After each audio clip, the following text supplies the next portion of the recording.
코로나19 사태 일파만파입니다. 이 민심의 향방에 여야 모두가 촉각을 곤두세우고 있죠. 이런 가운데 총선을 앞두고 공천 작업이 본격화되면서요. 여야 모두 적지 않은 잡음이 나오고 있습니다. 관련 내용도 좀 짚어보겠습니다. 서른 민주당 최고위원 연결되어 있습니다. 의원님 나와 계십니까? 네, 민주당의 서른입니다. 네네. 자, 이 코로나19 확진자가 자꾸 폭발적으로 늘어나고 있는데 의원님 지역구죠. 부천에서도 확진자 발생했지 않습니까?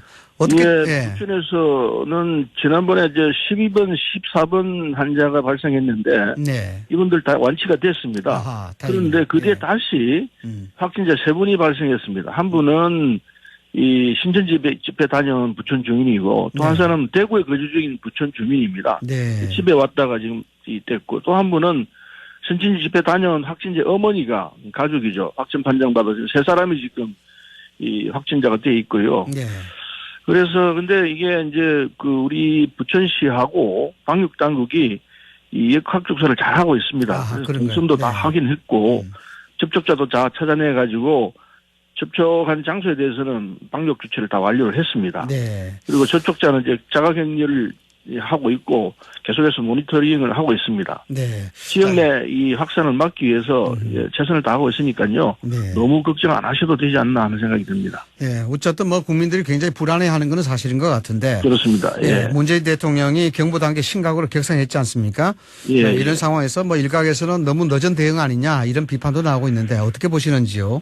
늦은 대응은 아니고요. 적절하게 감염병 전문가들이 한 조언에 따라서 지금 했거든요. 심각 단계로 옮겼는데 경계 단계에서 심각 단계로 옮겨주면은 여러 가지 조치가 바뀝니다만은 중앙 사고수습본부가 이제 만들어지죠. 네. 그렇게 되고 이렇게 변화가 일어나는데 적절한 타이밍에서 했다고 생각을 합니다. 네. 그래서 이제 무엇보다도 이게 이제 대구에서 전국으로 확산되는 거를 막는 게 무엇보다 중요하거든요. 네.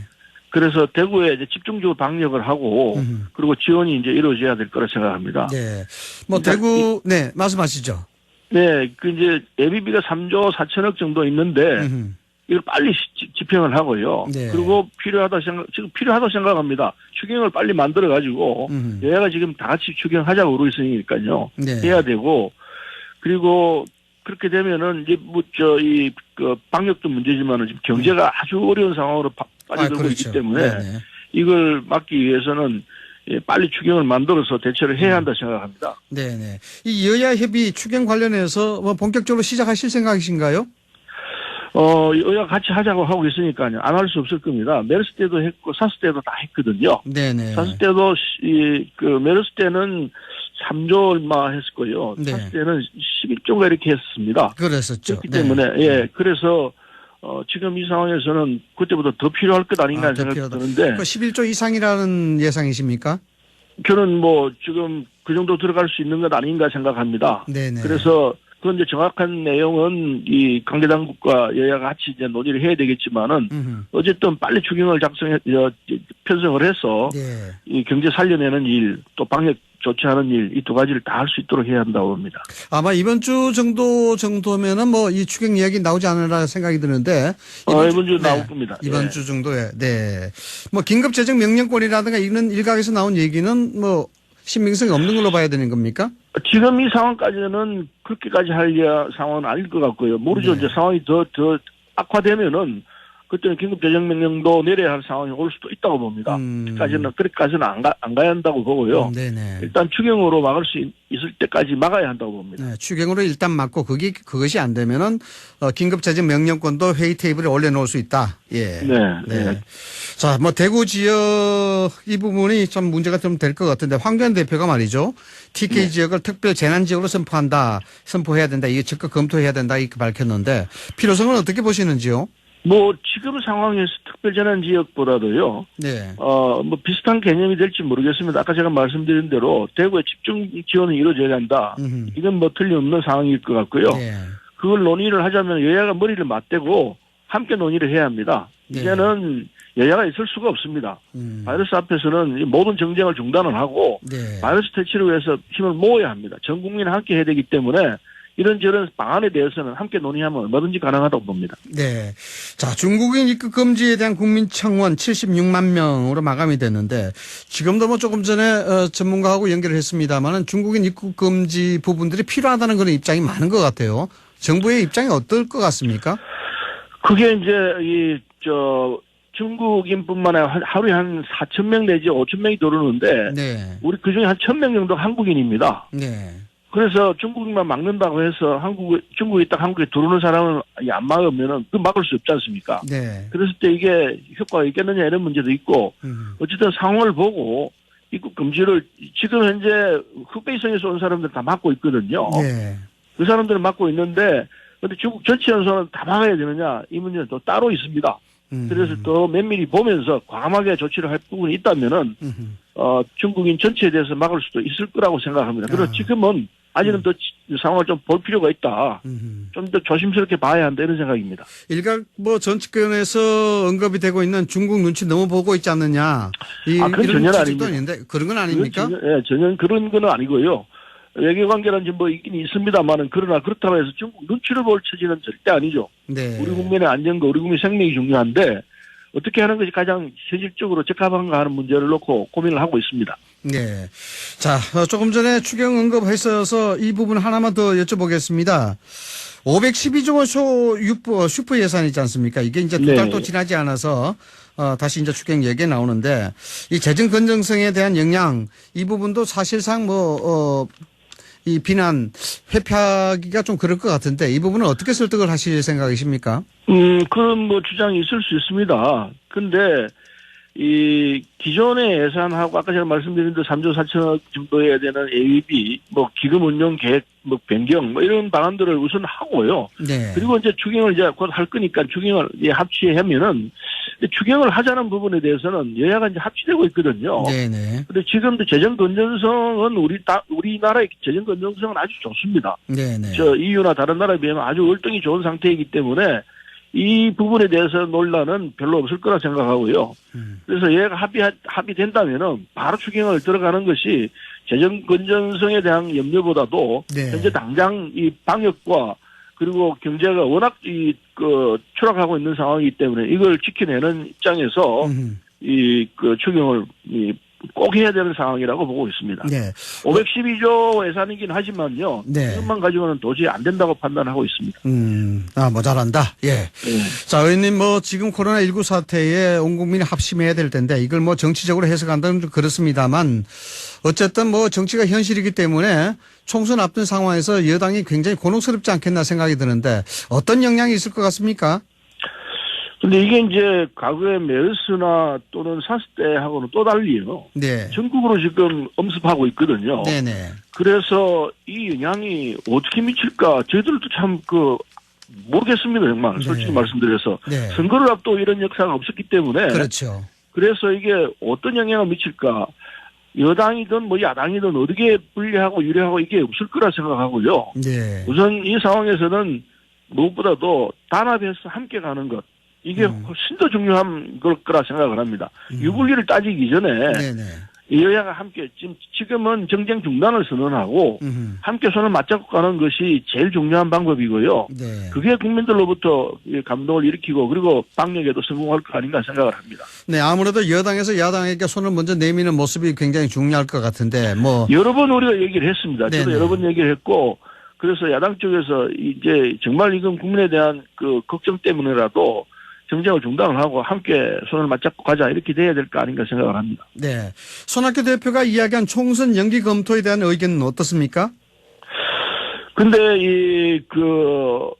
지금 공직선거법에 보면은요, 천재지변이나 기타 부득이한 사유로 대통령과 국회의원 선거를 할 수 없을 때는 대통령이 연기 결정할 수 있다 이렇게 돼 있기는 합니다. 네. 그러나 연기는 할 수 있을 수는 있으나 법적으로는 가능하지만은 그렇게 해서 되겠느냐 해방이 한 번도 없었거든요. 그렇죠. 한 번도 없었죠. 전시 때도 투표를 정상적으로 했습니다. 네. 따라서 이게 현재 조건에서는 검토를 하고 있지 않습니다만은 모르죠. 상황이 더 악화되면 또 어떤 상황이 올지 모르니까 그때는 또 다시 생각해야 할 문제라고 봅니다. 자, 보수통합당이 출연했지 않습니까? 미래통합당. 이 부분이 정치권에 태풍이 되었다고 보십니까? 아니면 미풍이라고 보십니까? 근데 뭐 별로 영향이 없는 것 아닌가 하는 판단이 됩니다. 왜냐면요. 네. 자유한국당이 원래 지지율이 32.5%였고, 네. 새누리당 유승민 의원 쪽이 3.9%가 있었습니다. 네. 지지율이. 그걸 합치면 35.9%인데, 지금 여론조사 보면은 32.7%가 됩니다. 네. 오히려 선술적으로 합친 것보다 더 안 나고 있거든요. 네. 이거는 무슨 효과가 없는 것 아닌가 이렇게 판단할 수도 있고요. 그래서 국민들이 그 도로 새누리당이구나. 이건 틀림없는 사실이죠. 이제 그게 머물러 있기 때문에 국민적 지지를 못 받는다 이렇게 생각하고 있죠. 네. 알겠습니다. 자, 미래 한국당이죠. 비례위생정당 말이죠. 네. 이 부분 가지고 민주당에서도 여러 가지 이야기가 있는 것 같아요. 일각에서 뭐 비례당 만들자는 의견 나오고 있는 걸 알고 있는데 아직까지 비례정당, 위생정당 만들 생각 없으시죠? 전혀 없습니다. 일각에서 그런 얘기가 있습니다만은 이건 뭐 국민이 결정을 해서 법적으로 정리가 돼 있는 사안이고요. 지금 네. 자유한국당이 꼼수 정당을 만들어 가지고 위성 정당을 이렇게 만들기 때문에 그게 따라서 일부에서 뭐 우리도 해야 될 거 아니냐 이런 논리가 나오는데 저는 그 논리는 절대로 안 된다 생각합니다. 네. 안 되면 안 되는 대로 받아야 되고요. 국민의 명령은 따라야 한다고 봅니다. 네. 그래서 이 비례대표에서 우리는 한 7석 정도밖에 못 받는 거로 나와 있습니다. 네. 그런가 하면은 자유한국당은 20석 넘는 녀석을 받게 돼 있거든요. 그래서 그 차이를 국민들이 알고 계시기 때문에 아마 수도권이나 이런 지역에서 이 여야 접전 지역에서 우리 당 민주당에 대한 지지를 더 높여줄 것 아닌가. 저는 네. 그렇게 생각합니다. 그래야 이게 균형이 맞춰지고 또 이런 꼼수 이런 위성정당에 대해서는 국민적 저항이 있다고 저는 생각합니다. 네. 그래서 그게 보완이 될 것이다. 그렇게 믿고 있습니다. 관련해서 뭐 4+1에 참여한 정당들이 좀 연합을 해서요. 새로운 비례 전문당 이걸 만들자는 구상도 나오고 있다. 이런 얘기가 흘러나오던데 이것도 뭐 사실 무근이죠. 근데 각 당이 자기들 처지에서 뭐 그런 생각을 하는지 모르겠습니다만은 우리 당은 현재로서는 그런 생각은 전혀 없습니다. 없고 네. 그냥 묵묵히 정해진 대로 국민이 명하는 대로 그렇게 갈 따름이라고 봅니다. 자, 오늘부터 민주당 의원님 경선 돌입하게 되는데 시스템 네. 공천 주장하고 계십니다만은 별다른 문제 없겠습니까? 저도 오늘 경선을 합니다. 경선을 하십니까? 하는데, 예. 네. 저랑 같이 세 사람이 나와서 경선을 하는데, 뭐 오늘 내일 사이에 전화가 가도록 하게 돼 있죠. 근데 지금 우리 당은 역대 보면은 뭐 공천 과정이라는 게 그냥 싸움, 투쟁 뭐 그랬었죠. 네. 여론하기 짝이 없었습니다. 네. 그런데 지금 우리 당은 민주당은 너무도 조용합니다. 물론 약간의 이제 다툼이 있고 지역마다 이게 불복하는 사람도 있습니다만 그 정도는 과거와 비교하면은 10분의 1도 안 된다고 생각합니다. 네. 그 이유가 시스템 공천이거든요. 우리는 1년 전에 이제 당헌과 당규를 딱 완비해가지고 공천을 이렇게 한다고 정해진 그 룰대로 지금 하고 있기 때문에 이게 이제 공천에 탈락하거나 여러 가지 문제가 생겨도 소리를 내기가 참 힘든 그런 구조를 만들었습니다. 네. 그러니까 법대로 한다 이거죠. 우리 지금 법대로 하고 있는 상황이기 때문에 그래서 이렇게 조용하게 공천을 하고 있습니다. 이게 공천 혁명 아닌가 하는 생각도 드는데 물론 부분적으로는 이 불복하는 분들이 많이 계십니다. 그러나 네. 그 부분이 그렇게 큰 소리를 못 내는 게 가능한 당이 이 룰대로 하겠다고 하고 있기 때문에 그래서 지금 이 쇄신이 이루어지고 있는가 하는 생각을 하고요. 네. 우리는 이런 이 장치를 통해 가지고 제대로 된 정당의 모습을 진짜 보여주고 있다 이렇게 생각을 합니다. 네. 그래서 네. 예. 그래서 이제 조용하게 진행이 되고 있다는 말씀을 드릴 수 있을 것 같습니다. 뭐 총선에 공천에서 너무 조용해도 흥행 안 되는 건 아닙니까? 뭐 그런 우려는 있습니다만은 네. 오늘 아까 말씀드렸듯이 우리 부천에서도 경선을 지금 하고 있기 때문에 뭐 조용한 가운데 아주 뜨거운 열전을 벌이고 있다 말씀드리면 될 것 같습니다. 네. 금태섭 의원과 김남국 변호사에 대한 공천 파동 이 부분은 좀 뭐 이제 가라앉았습니까? 예, 그 부분은 뭐 거의 다 정리가 됐고요. 네. 김남국 변호사가 금태섭 의원하고 경쟁을 않겠다 하고 지역을 옮긴 상황이기 때문에 네. 정리가 됐고 당에서 이제 그런 부분 전투력이 좋은 부분들은 당내 경쟁으로 힘을 소진하지 말고 네. 그 파이팅을 자유한국당, 미래통합당에다 쏟아라.